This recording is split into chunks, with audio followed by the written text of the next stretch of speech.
올해 저도 시집가게 해주세요. 제발 좋은 남자 만나게 해주세요. 남근성님, 다시 불 끈할 힘 좀 주십시오. 여기까지 와서 빕니다. 꼭 좀 살려주십시오.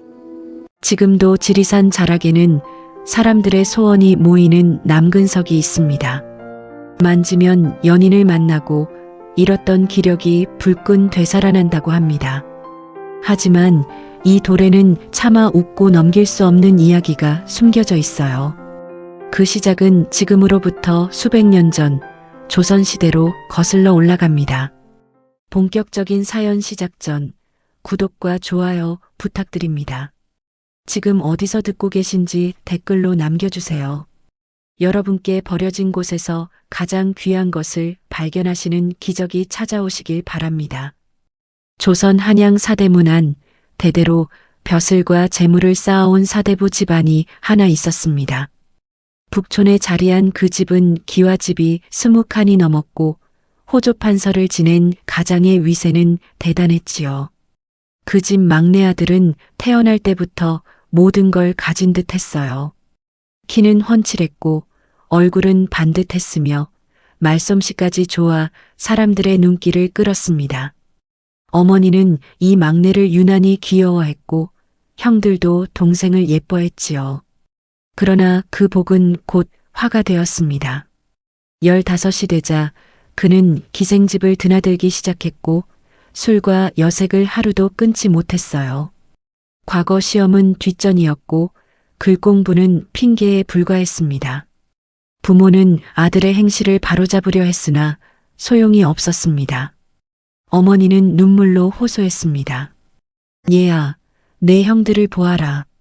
큰형은 벼슬을 하고 둘째 형은 과거를 준비하는데 너만 이리 방탕하니 어미 가슴이 찢어진다. 아버지는 회초리를 들었으나 그는 어머니의 눈물도 아버지의 회초리도 무시했습니다. 오히려 밤이면 담을 넘어 기생집으로 향했지요. 큰형이 꾸짖었으나 막내는 비웃으며 대답했습니다. 형님은 글 공부나 하시오.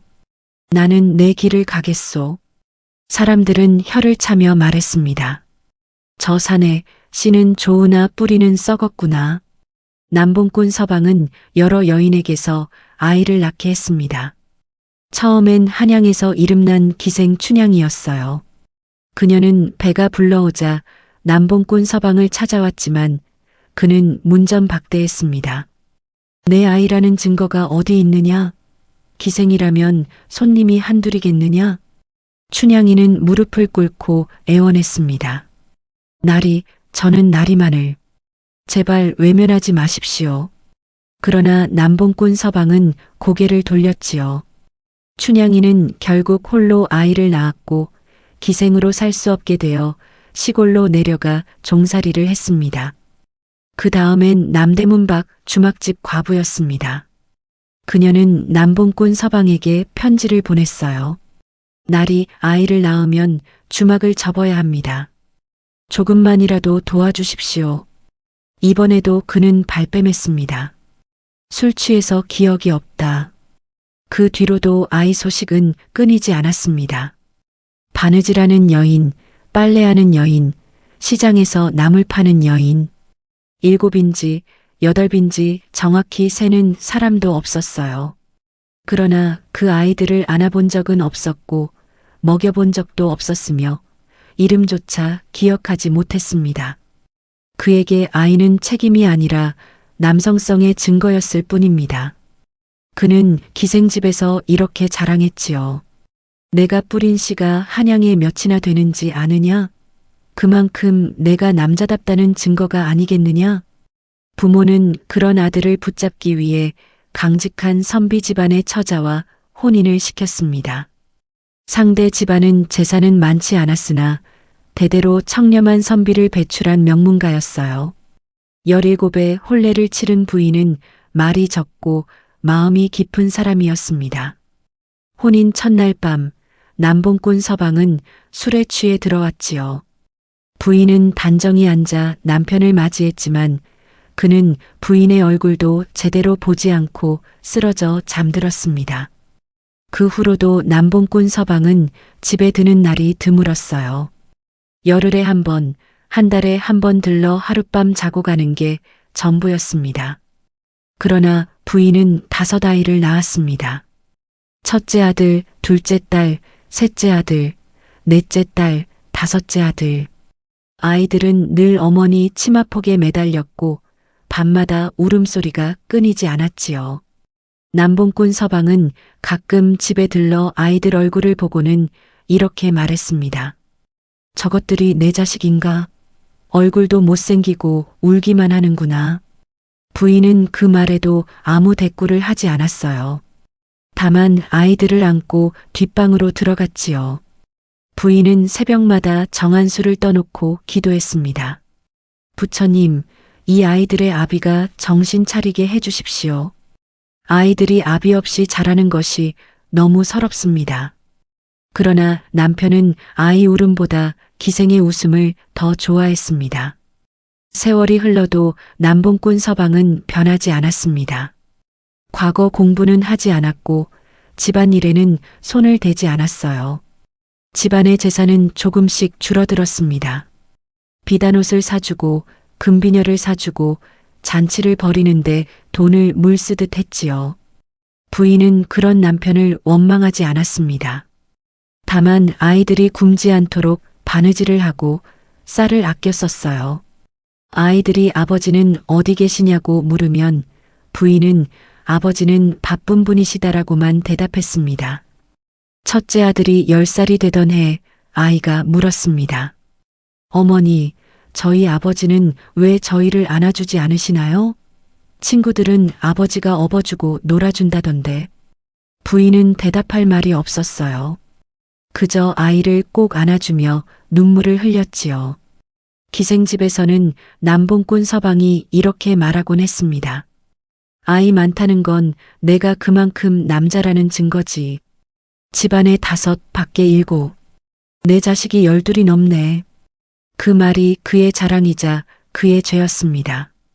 그러던 어느 날 집안은 조정의 당파 싸움에 영모의 누명을 쓰고 몰락했습니다. 남봉꾼 서방의 큰형이 조정의 당쟁에 휘말려 역적으로 몰렸어요. 당시 조정은 동인과 서인의 싸움이 극에 달해 있었고 큰형은 동인의 핵심 인물이었는데 서인이 집권하자 영모를 꾸몄다는 누명을 썼지요. 큰형은 차명을 당했고 둘째 형은 유배를 갔습니다. 아버지는 충격으로 쓰러져 한 달 만에 세상을 떠났고 어머니는 정신이 나가버렸어요. 한양의 큰 집은 압수되고 재산은 몰수되었습니다. 남봉꾼 서방의 가족은 지리산 끝자락으로 귀향을 갔습니다. 귀향길은 험했습니다. 한양에서 지리산까지 보름이 넘게 걸렸고 5아이는 걸으며 울었어요. 남봉꾼 서방은 짐만 지고 앞서 걸었고 부인은 아이들을 업고 달래며 뒤를 따랐지요. 귀향지는 함양과 산청 사이 지리산 자락의 작은 마을이었습니다. 초가집 한 채가 주어졌는데 지붕은 군데군데 구멍이 나 있었고 반 몇 평이 전부였어요. 부인은 삭바느질과 농사로 아이들을 먹여 살렸지만 남봉꾼 서방은 귀향지에서도 술과 여자를 끊지 못했습니다. 마을에 기생집은 없었지만 술집 여인들이 있었고 과부들이 있었지요. 부인이 품팔이로 번 돈을 가져다가 술을 마시고 마을 여인들과 어울렸습니다. 마을 사람들은 혀를 찼지만 남봉꾼 서방은 아랑곳하지 않았어요. 그때 부인의 기도가 바뀌었습니다. 어느 날 밤 부인은 정한수 앞에 앉아 기도했습니다. 아이들은 모두 잠들었고 밖에서는 남편의 술 취한 노랫소리가 들렸어요. 부인은 조용히 눈을 감고 말했습니다. 부처님, 이 사람은 아이를 낳게는 하나 아비로 살지는 않습니다. 한양에서도 그랬고 귀향지에서도 그렇습니다. 아이를 낳게 하는 것이 자랑이라 여기지만 그 아이들이 굶주리는지 우는지는 알지 못합니다. 이 사람에게 아이는 책임이 아니라 자랑거리일 뿐입니다. 남자로서의 증거일 뿐입니다. 부인은 잠시 말을 멈추고 눈물을 닦았습니다. 그리고 다시 기도했지요. 차라리 이 몸을 돌로 만들어 더는 아이를 낳지도 아이를 버리지도 못하게 해주십시오. 그것이 이 사람을 벌하는 길이요. 더 이상의 죄를 막는 길입니다. 그 기도에는 분노도 원망도 없었습니다. 마지막 체념이었지요.